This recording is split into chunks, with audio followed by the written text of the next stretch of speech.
if one person is trapped under so much rubble and it would cause so many resources that 3 other people die because we were focused on saving this one person, usually the expectation is you try to help as many people as you can, and tragedies happen on that way, right? So a lot of the times people think like this. A lot of major social decisions are made on this because we think about this as fair. Elections are kind of like this, right? When we have an election, we say as a society, whatever the greatest amount of people vote in, that is the thing we choose to do, right? So you can think about this ethics theory, this theory about what is valuable, shifting from a world where we thought the acts themselves were the super sacred thing of ethical analysis.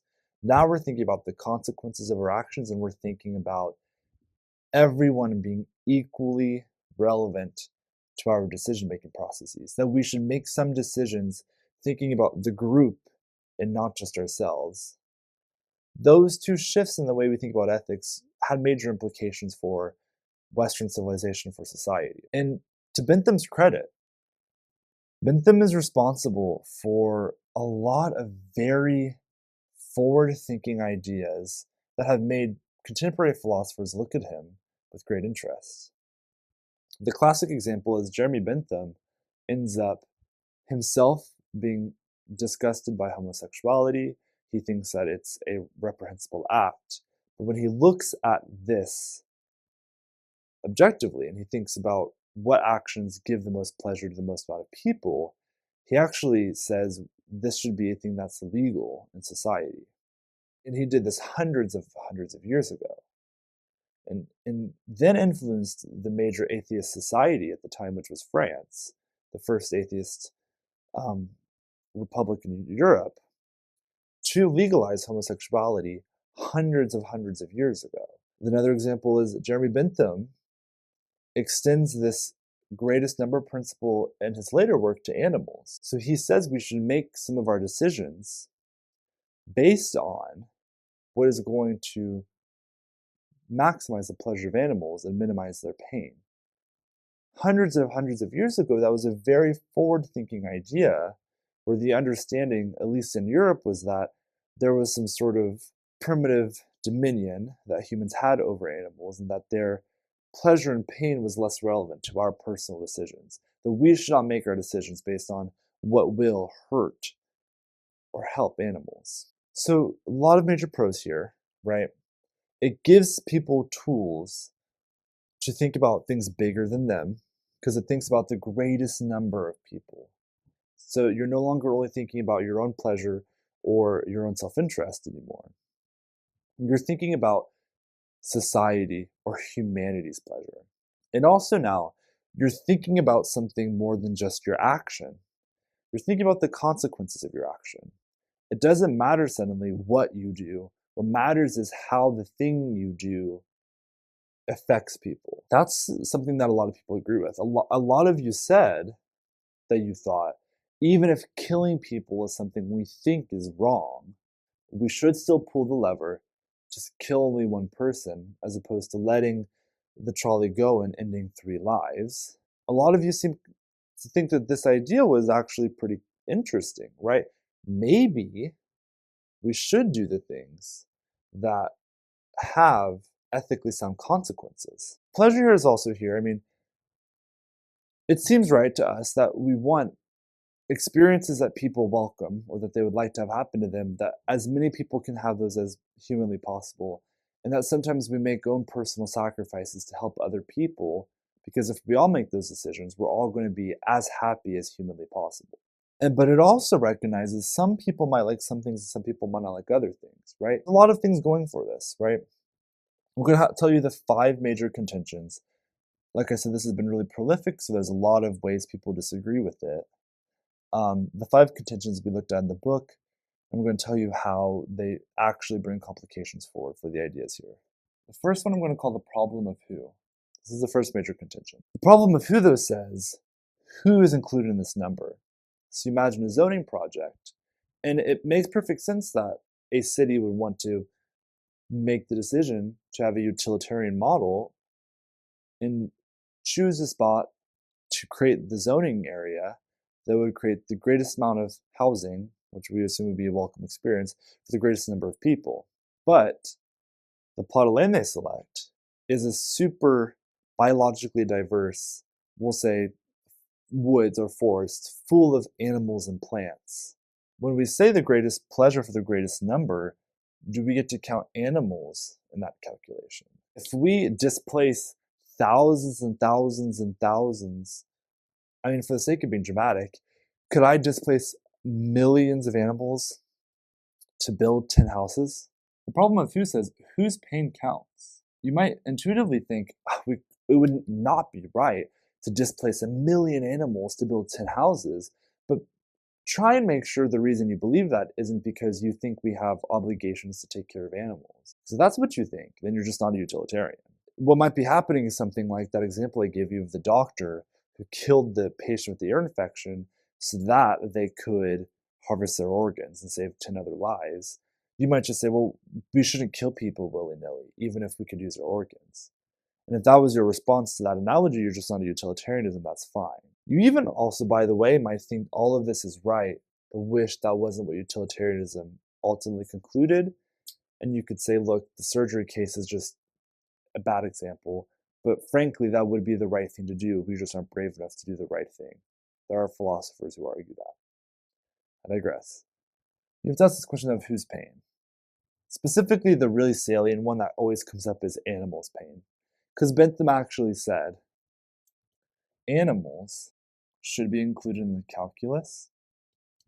What he said, though, was something like, clearly animals experience pain and pleasure. And we could actually probably make very educated guesses about whether or not they welcome those experiences because they respond to stimuli. That is, when I displace them, they are without habitat, and that is something they react negatively to. Or if you've ever been hunting, if you shoot an animal and it doesn't die instantly and it's in pain, it's clearly distressed by the experience of having been shot, right? Like that is an example where you would say that animal probably didn't welcome that experience. But he also said it seemed to him humans just felt way more pleasure and pain because we had much more intellectually cognitive experiences of pain and pleasure, but also because we seem to react stronger to pain and pleasure, so much so that we were willing to build societies around what we willed and did not will. So he said we should consider animals, but we should probably consider humans more because they probably experience more pain and pleasure than animals. He also said there would be diversity, right? So if you had an ant, to say that an ant's desire for pleasure should be equal to my own desire for pleasure, Bentham would have said is ridiculous. But if I had 100 billion ants and one person, then I could choose the 100 billion ants if I did the math based on his hedonistic calculus, which were those reasons I gave you. And it turns out the ants actually won. You'd have to make some assumptions, but that's sort of the idea there. The next argument is called the demandingness objection. That's a big word. Let me tell you a good way to figure out what's going on here.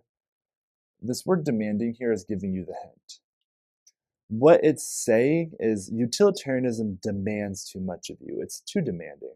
If you have like a parent who's really demanding, they ask a lot out of you and they ask so much out of you, it's impractical. You can imagine, for example, let's say I went to the gas station and I could either get a donut or I could buy a magazine. But I want a donut. I really just want a donut today. I've wanted a donut the last month, and there is a delicious looking donut in the cabinet there, and I just really want it. And it's going to give me a lot of pleasure right now. I'm going to have it's just going to make my day. I'm going to have a great day today if I just do the thing and I get the donut. But the magazine I would have for months, if not years, and I could read over and over and over again and get pleasure over and over and over again. But probably, if I keep the magazine long enough, after years, even if that donut made my day and it literally made me go from depressed to having a good day. Let's say the donut did that much for me. If I have a magazine for years and years and years and years and years, eventually, even if it's only 1/100th the amount of pleasure, if I do it 100 times over months and years, the ethical decision I have to make objectively under utilitarianism that would give the greatest amount of pleasure would eventually be to buy the magazine. And a lot of people say that's too demanding. To say that I could be depressed someday and that I have to choose the thing that gives me a little bit of pleasure over years, over just buying the donut that'll make my day and give me a real meaningful difference right now, say that I'm obliged to do that, is asking too much of me. You also could say, like, that surgery example I gave. What if I don't want to die? I, God willing, as I am now, have healthy functioning organs that I want to keep, and I could probably save 10 lives if I donated them all away right now. But I'm just going to plan to keep onto them as long as they will work for me, and I hope I have a long, happy, healthy life. That being said, utilitarianism might say, if I could prove it would give more pleasure to people to let me die now and help 10 people survive, if that was what the calculus actually showed, utilitarianism would demand that I do allow the doctor to take my life. The next issue is called tyranny of the majority. And here's an example. Cruel example as it may be, Jewish people represented a very small minority of the population of Germany in the 1930s going into the 1940s. Millions of Jews were killed in the Holocaust, but tens of millions of Germans wanted it to happen. If they took more pleasure, collectively, the 10 millions of them, of course in real life is more complicated than this, and the extent to which Nazi Germany was aware of the atrocities happening and the Holocaust is disputed. But let's say, for the sake of argument, that for some reason we have a society where 100 million people decide they're going to kill 10 million people because it will give them more pleasure than those 10 million losing their life would give. Utilitarianism justifies the murder of those people. Tyranny of the majority. Another example, slavery in the United States. When slaves represented a vast minority of the population here in the United States, this theory was actually used by politicians in the United States, were inspired by the Enlightenment, inspired by utilitarianism, inspired by these ideas. And these ideas were used to justify the enslavement of human beings. Why? Because even if their enslavement was understood by some people, and it was, as not preferable or not ideal, the consequence of that labor, the things it produced, were considered worth the cost. What a pleasure white colonial Americans got from the indentured servitude of slaves and of ethnic minorities like the Irish, the Italians, or who have you. What a pleasure that group extracted from the pain that was justified under a utilitarianist model. Why? Because it still produced more pleasure for more people, even though it caused a lot of serious pain for a minority. These two here are really the strongest two counterarguments. Also remember, I said Bentham is coming directly post-Enlightenment. What happened in the Enlightenment? The Enlightenment is when we had thinkers like Hobbes, Rousseau, Voltaire. These are famous French thinkers who are arguing with each other about social contracts and theories, but one of the ideas that emerges, that becomes captured in the founding documents of the United States of America, is this idea of natural rights. Here in America, it's life, liberty, and the pursuit of happiness. Sometimes it's life, liberty, and property. But the idea that we are, for some reason, naturally given a right to live, we have a right to liberty. The libertarian model does not say that you inherently have a right to liberty. You only have a right to liberty if that right to liberty gives you a greater amount of pleasure, which means you can withhold the right to life and liberty and happiness for some people if it gives a greater number of people pleasure. I already mentioned this one. It's called the problem of wrong intentions. Some people don't think this is an actual relevant counterargument because the problem of wrong intentions says you can possibly on accident do the right thing, or you can have good intentions and do the wrong thing. Some people say that your intentions actually matter a lot. You can imagine, for example, someone meant to do the right thing or do the thing you wish they would have done. They had every intention of doing so, but they messed up. Often, a lot of us wouldn't get angry or would not get as angry at someone who had good intentions. Remember, utilitarianism doesn't care at all about intentions, right? So it's possible to accidentally do the right thing or to really, really, really try to do the right thing and accidentally do the wrong thing. You could have the wrong intention. That is, you can mean to do the right thing and do the wrong thing. Or alternatively, you can mean to do something really wrong and accidentally do the right thing. Or you could have no intention whatsoever and just slip into the right or wrong action. The idea that your intention actually doesn't matter at all seems unintuitive to us. The last thing is this theory is agent neutral. What does it mean for theory to have agent neutrality? It means that the theory doesn't care about individuals at all. Think about the question I've asked you all semester I've written up. Ethics is a question of what should I do? What should I do? But Bentham only cares about the consequences of my action and how it affects the greatest number of people. I don't matter. I am just another number plugged into the calculus of the greatest number of people. My personal pain and pleasure does not matter. The pain and pleasure of all of humanity, and now maybe animals, is what matters. That seems unintuitive to people. Why should I have to take care of this person? So much so that I might have to die to help them. Who's to say that that's the right thing to do? If you're a type of person who thinks, like Ayn Rand did, who was our egoist we looked at, that you really have obligations to yourself first and foremost, if not only to yourself, if you're that kind of person, that's a major counter-argument for you to this theory. Why should I have to do things that help other people? Why should I care about how other people experience pleasure?